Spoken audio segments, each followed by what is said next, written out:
It's been a while. I haven't posted on YouTube in absolutely ages and I thought we were well overdue a catch up.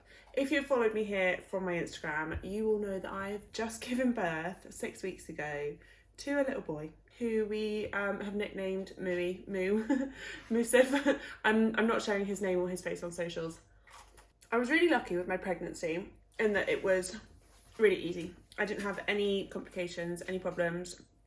I carried quite big, got stretch marks, quite normal stuff. Other than that, didn't have any issues. However, I didn't go into spontaneous labour. I went up to 42 weeks and nothing happened. So I decided to get an induction, which meant for a very intense labour. I would do it 1,000 times again to have my amazing son. But it was intense, it was hard. My recovery was also pretty intense and hard because of stitches and just general healing from childbirth. No one talks about postpartum. No one talks about how hard it is and how much time and grace and kindness you need to give yourself, because things are going to be really different and not what you expect, I think, personally, and I just wasn't warned. So this is my warning. If you are pregnant, if you are expecting and you don't know what to expect from postpartum, be kind to yourself.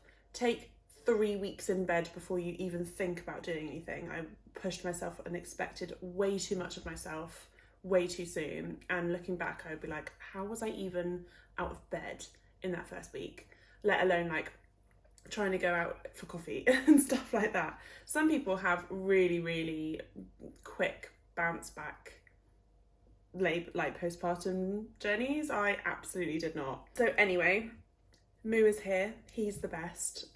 He's sleeping well. He's put on so much weight.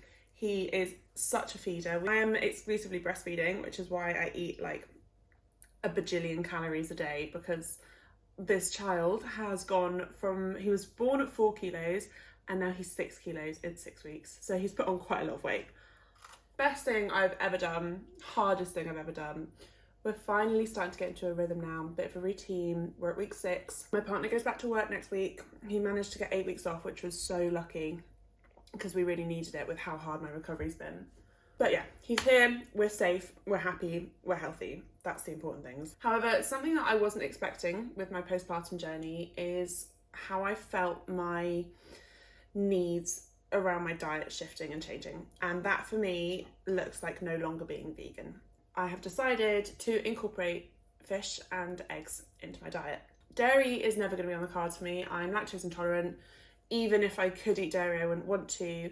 Same with meat, I just don't like it. Even as a little girl, I wouldn't eat it. If it was put on my plate, I'd eat all the carbs and I would never eat any of the meat or any of the dairy before I was lactose intolerant. Now, I understand that this is controversial and will ruffle people's feathers, but it is what it is. And if you can't show up as yourself authentically as a content creator, then I don't think you should show up at all. So it's interesting looking back on it.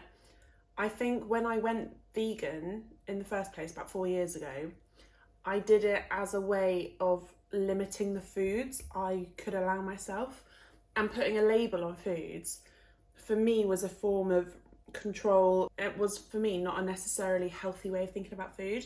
It was about putting limits on food, which I think I've only realised as I've kind of grown up and, you know, overcome issues around eating and realise that food is fuel and it's amazing, and learn about nutrition. For me, nutritionally, I think you can get what you want from a vegan diet, but for me, I haven't been able to. Now, feeding a human, I don't get enough. I don't get what I need.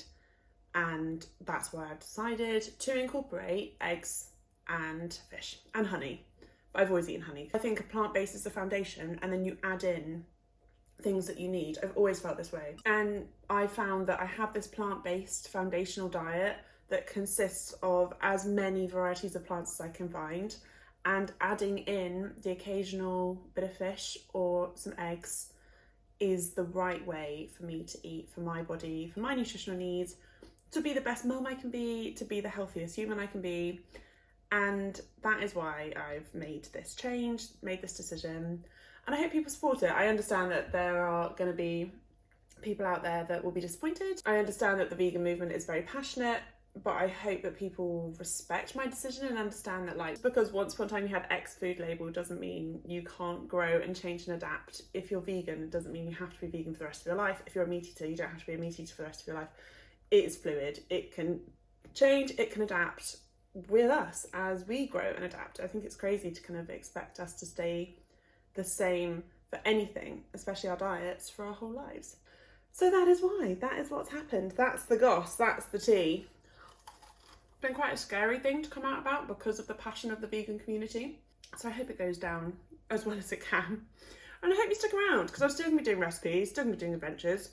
It's just going to be the occasional fried egg in there and a bit more mum life. If you don't like fried eggs and mum life, then that's okay.